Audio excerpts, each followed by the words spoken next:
ఏమో అమ్మా నువ్వు చెప్పే ఆచారం వింతగా ఉంది. సరే రెడ్ క్లాత్ కప్పుకొనిరా అని చెప్పేసి అంటుండగా, ఆంటీ నేను రెడ్ క్లాతే కప్పుకొని రావాలి, అది కప్పుకొని వస్తాను మీరు వెళ్ళండి అని చెప్పేసి మనోహర్ అంటుండగా, సరేమ్మా నువ్వు త్వరగా రా అని చెప్పేసి అక్కడి నుంచి వెళ్ళిపోతుంది.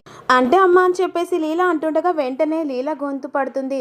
నేను చెప్పాను కదా వాళ్ళు ఉన్నారో లేరో చూసి నాకు కన్ఫర్మ్గా చెప్పమని చెప్పాను కదా అని చెప్పేసి లీల గొంతు పట్టుకుంటుంది మనోహరి. లేదమ్మా నేను అప్పుడు చూసినప్పుడు వాళ్ళు లేరమ్మా అని చెప్పేసి అంటుండగా అప్పుడు వెంటనే ఇక గొంతు మీద పట్టిన చేయి కాస్త కోపంతో విసిరి కొట్టినట్టు మాట్లాడుతూ ఉంటుంది మనోహరి. ఆ పొరపాటు ఖరీదు నా ప్రాణమే, నా ప్రేమ, నా పగ అని చెప్పేసి మనోహరి కోపంగా అంటుంది. త్వరగా వెళ్ళి తల మీద కప్పుకునే రెడ్ క్లాత్ తీసుకురాపో అని చెప్పేసి మనోహరి లీలను పంపిస్తుంది.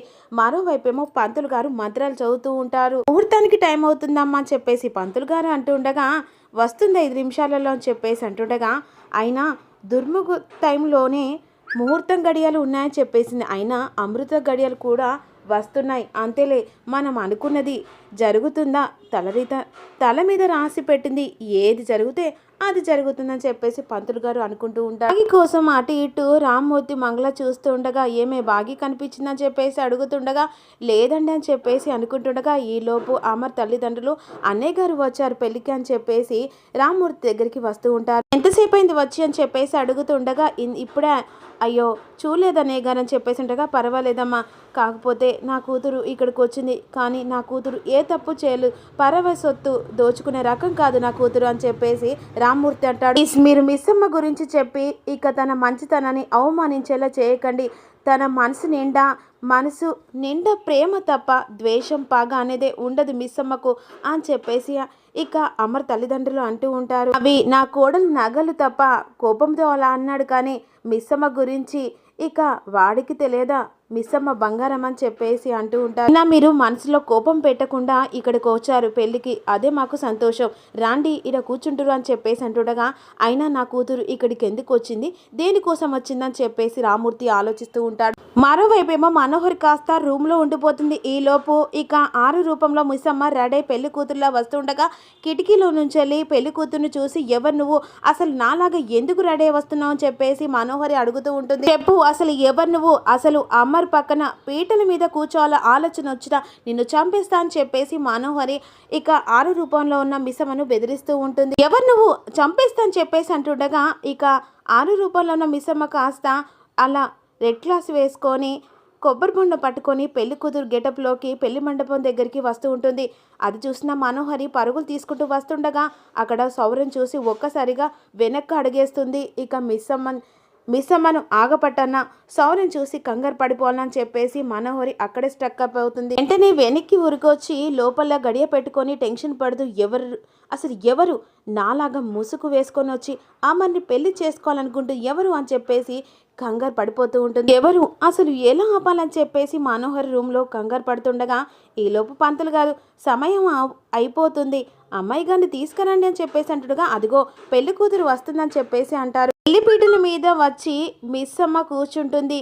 6 తన ప్రాణాన్ని తన పలంగా పెట్టినట్టుగా తన హృదయం అలా కొట్టుకుంటూ ఉంటుంది. మరోవైపేమో గుప్తా, జగన్నాథ ఇలాంటి దృశ్యం ఎప్పుడు చూడలేదు అని చెప్పేసి అనుకుంటూ ఉంటారు. భవిష్యత్తులో కూడా మేము చూడబోము.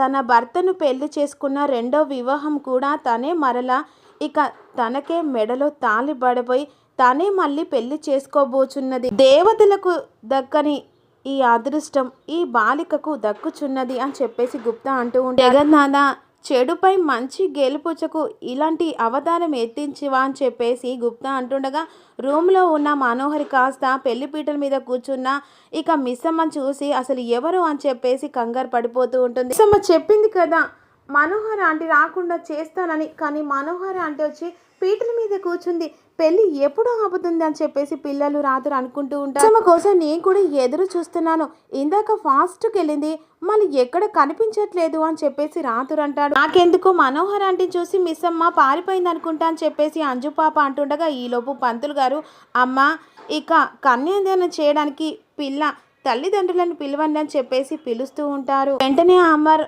అసలు అమ్మాయికి తన తల్లిదండ్రులు అని చెప్పేసి అంటుండగా అప్పుడు అమర్ తల్లిదండ్రులు అయ్యో అదేం మాటరా, అమ్మాయికి తల్లిదండ్రులు ఉన్నారు వీరే అని చెప్పేసి రామ్మూర్తిని మంగళను చూపిస్తుండగా రామ్మూర్తి షాక్ అయిపోతాడు. వెళ్ళండి పంతులు గారు పిలుస్తున్నారు. అది కాదండి, అబ్బాయికి మీ మీద ఎందుకు కోపం ఉంటుంది, అవన్నీ పక్కన పెట్టి ఇక అమ్మాయికి తల్లిదండ్రుల స్థానంలో వెళ్ళి కాలు కడగండి అని చెప్పేసి అంట అని పక్కన పెట్టి రండి అని చెప్పేసి అంటుండగా గుప్తా ఏంటి విడ్డూరము విచిత్రము, అతగాని పెద్ద కూతురు కన్యాదానం చేయండి ఇప్పుడు ఇలా చేయించువా నాదా అని చెప్పేసి గుప్తా అంటాడు. అతకి దూరం చేసిన బంధం ఈ విధంగా సాధుకతంగా చేయించుందివా అని చెప్పేసి గుప్తా అంటూ ఉంటాడు. ఈ లీలలు విచిత్రమయ్యా అని చెప్పేసి గుప్తా అంటుండగా కన్యాదానం చేస్తుండగా ఈలోపు మనోహరి ఇక అమర్తో గేమ్స్ ఆడి ఇక అమర్ని పెళ్లి చేసుకుంటున్న నిన్ను ఎట్టి పరిస్థితుల్లో వదలను, చంపేస్తా అని చెప్పేసి మనోహర్ అంటుండగా కన్యాదానం రామ్మూర్తి మంగళ చేస్తూ ఉంటారు. తీసుకొచ్చి చేసింది కరెక్ట్ అని నాకు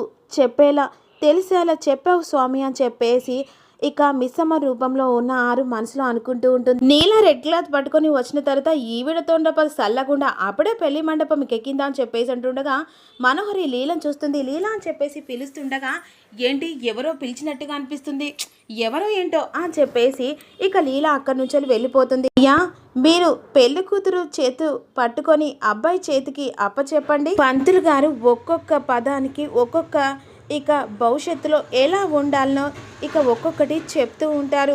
అలా వెంటనే చెప్పిన తర్వాత అందరు కలిసి అక్షంతలు వేస్తూ ఉండగా ఇక జీలకర్ర బెల్లం ఒకరి చేతుల మీదుగా ఒకరు తల మీద పెట్టుకుంటూ ఉంటారు. పిల్లలు కాస్త మనోహర్తో పెళ్లి జరుగుతుందని చెప్పేసి కంగారు పడిపోతూ ఉంటారు. పౌర్ణమి గడియలు మొదలు ఉన్నది.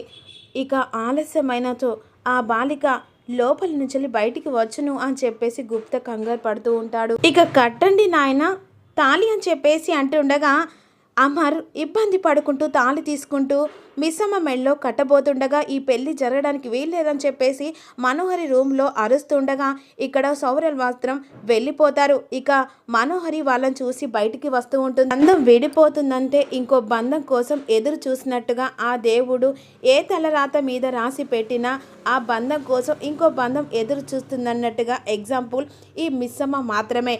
ఎందుకంటే తన తలరాతకు అమర్తో జత కలుపుంది కాబట్టే మనోహర్ని దూరం చేసి మిస్సమ్మ మెడలో అమర్ తాళి కట్టేలా చేసిన భగవంతునికి హ్యాట్సప్. బాబు అమ్మాయి చిటికనేలు పట్టుకొని 7 అడుగులు వేయండి అని చెప్పేసి 7 అడుగులు వేసిన తర్వాత మనోహరి స్టన్ అయి చూస్తూ ఉంటుంది. బాబు అమ్మాయి నుదుటన బొట్టు పెట్టండి, అమ్మాయి ముసుగు తీయండి అని చెప్పేసి అంటుండగా ఇక మిస్సమ్మ మనసులో ఉన్న ఆరు కాస్త కంగారు పడిపోతూ ఉంటుంది. ముసుగు తీసేసరికి బాగా ఉంటుంది. ఒక్కసారిగా రామ్మూర్తి పిల్లలు ఆ మనోహరి అందరూ షాకే చూస్తూ ఉంటారు.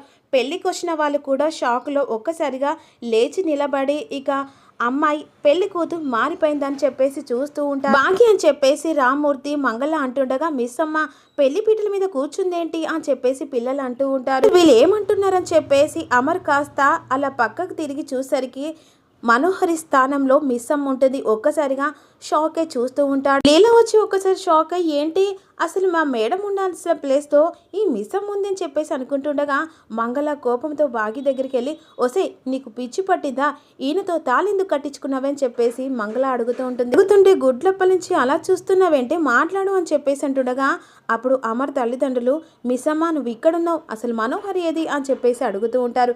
కానీ మిస్సమ్మ మాత్రం సైలెంట్గా ఉండిపోతుంది. ఇక ఆరు కాస్త మనసులో ఒకసారి అనుకుంటుంది పిల్లలు అత్తయ్య మామయ్య సేఫే అని చెప్పేసి అనుకుంటుండగా మంగళ అడుగుతుంటే అలా సైలెంట్గా ఉన్నావేంటి అని చెప్పేసి అడుగుతూ ఉంటుంది. రేటు చూస్తున్నావేంటే నోరు తెరిచి మాట్లాడు, నువ్వు ఇక్కడున్నావు మనోహరి ఎక్కడ ఉందే అని చెప్పేసి మంగళ అడుగుతుంది. పౌర్ణమి గడియలు మొగుటకు 2 నిమిషాలు మాత్రమే ఉన్నాయని చెప్పేసి గుప్త కంగారు పడుతుండగా పెళ్లి మండపం దగ్గరికి వస్తుంది మనోహరి కోపంతో. మనోహరి బాగి దగ్గరికి వచ్చి ఎందుకు చేసావు ఈ పని చెప్పు, ఎందుకు చేసావని చెప్పేసి గట్టిగా అరుస్తూ ఉంటుంది. నీతోనే మాట్లాడుతున్నా మిస్సమ్మ, ఎందుకు చేసావు ఈ పని అని చెప్పేసి గట్టిగా అరుస్తూ ఉంటుంది. అమర్ కట్టాల్సిన తాళి పడాల్సింది నా మెడలో, వేలు పట్టుకొని 7 అడుగులు వేయాల్సింది నాతో, ప్రమాణాలు చేయాల్సింది నాతో, కలిసి బ్రతకాల్సింది నాతో, అసలు నీది కాని స్థానంలోకి నువ్వు ఎలా వచ్చావు అని చెప్పేసి మిస్సమ్మను నిలదీస్తూ ఉంటుంది మనోహరి. ఇంట్లో జీతానికి పనిచేసే దానివి అమర్తో జీవితం పంచుకోవాలని నువ్వు ఎలా కలగన్నావు. వెంటనే రామ్మూర్తి అమ్మ అమ్మాయి ఏదో తెలియక అని చెప్పేసి అంటుండగా అప్పుడు కోపంతో రామ్మూర్తి మీదకి పోయి మనోహరి మాట్లాడకండి అని చెప్పేసి గట్టిగా అంటుంది. మరి అప్కమింగ్లో ఏం జరగబోతుందో మీకు అప్లోడ్ చేస్తాను. Keep watch. Thank you for watching.